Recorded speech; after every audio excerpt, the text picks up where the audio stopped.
আসসালামু আলাইকুম ভাইজান। ওয়ালাইকুম আসসালাম। কেমন আছেন? ভালো আছি, কিন্তু আসলে দেশের দিক দিয়ে ভালো নাই। কেন? এই যে ক্ষেত করেছি, ক্ষেতে দেখো সার করে ক্ষেত ভালো করতে পারিনি।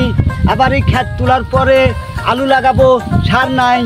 লাইন ধরে সার দিতে গিয়ে মারামারি, ওই গোডাউনের আশেপাশে স্থানীয় লোকেদের অত্যাচারে সার নেওয়া যায় না। এটা একটা চরম সমস্যা। তো চরম সমস্যা, মানে দেখাশোনার কেউ নাই, কেউ দেখার বিষয় কেউ নাই, কৃষকের পক্ষে কেউ নাই। আমরা কিভাবে দেশের কৃষকের ক্ষেত পানি করে উন্নয়ন করবো দেশের?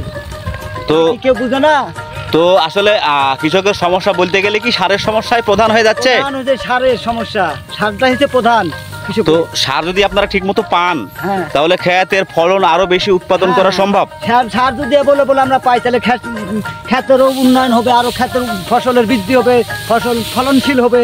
দেখেন সার ঠিক মতো না পাওয়া করে কি ধানের খবর, ধানের মাথামুতি খুব ভালো হয়নি। তো দর্শক, আপনারা দেখছেন এই মুহূর্তে একটা কৃষকের মুখ থেকে শুনছেন আসলে সারের কাশিছে বাংলাদেশ। সার যদি ঠিকমতো কৃষকের ঘরের পোষায় বা ঘর দোরগোড়ায় এসে পৌঁছতো, তাহলে কৃষকের ইস্যুগুলো অভিযোগ থাকতো না। একটা দুটা সারের জন্যে কৃষক লাইন বাই লাইন ধরে দিনের পর দিন তারা গোডাউনে ধন্যা পাচ্ছে। আর কৃষকের মুখ থেকে শুনলেন যদি সারের সমস্যা এভাবে হতে থাকে, তাহলে আগামীতে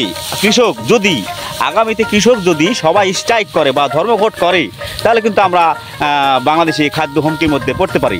তো আপনার কি এই সার বিষয়ে আর কিছু বলার আছে?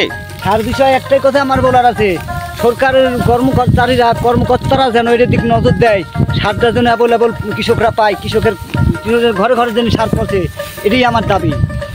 তো আপনারা যদি আসলে বাংলাদেশ সরকার যদি আপনাদের পর্যাপ্ত সারের ব্যবস্থা করে দেয়, তাহলে কি আপনারা খুশি হবেন? হ্যাঁ, সারের ব্যবস্থা করে দিলে তো আমরা খুশি হব, কৃষকরা খুশি, আমরাও খুশি, জনগণও খুশি।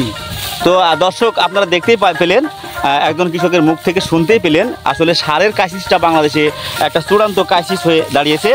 প্রতি বছর যখন সিজন আসে, তখন কৃষক লাইন ধরে ঘন্টার পর ঘন্টা, দিনের পর দিন তারা ডিলারের আন্ডারে ধর্নায় বসে থাকে। আর বাংলাদেশ সরকারের যদি একটু চোখ একটু থাকতো বা পড়তো কৃষকের দিকে, তাহলে অবশ্যই কৃষকগুলো এভাবে ঘন্টা পর ঘন্টা, দিনের পর দিন এভাবে গোডাউনে বা সারের লাইনে থাকতো না। আর অতগুলো সময় তারা ওখানে নষ্ট না করে মাঠেই সময় দিতে পারতো। তো আপনারা কিছু বলার আছে?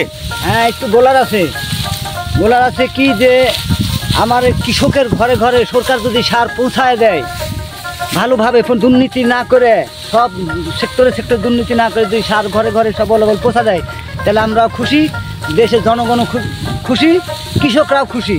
এবং খুশি থাকলে দেশের উন্নয়ন করা সম্ভব, সার অ্যাভেলেবল পালে। এটাই আমার বলার। দর্শক, আপনারা কৃষকের মুখ থেকে শুনতে পেলেন, আমার আর নতুন করে কিছুই বলার নাই। আপনারা এই ভিডিও দেখার পর অবশ্যই সবাই ভিডিওগুলো কমেন্ট এবং শেয়ার দিয়ে ছড়িয়ে দিবেন। আপনাদের শেয়ারের মাধ্যমেই এটা দেশের কোনো কৃষিমন্ত্রী কিংবা বড় কৃষকের কোনো অধিদপ্তরের আন্ডারে পড়তে পারে। ধন্যবাদ সবাইকে, ভালো থাকবেন। আপনাকে ধন্যবাদ।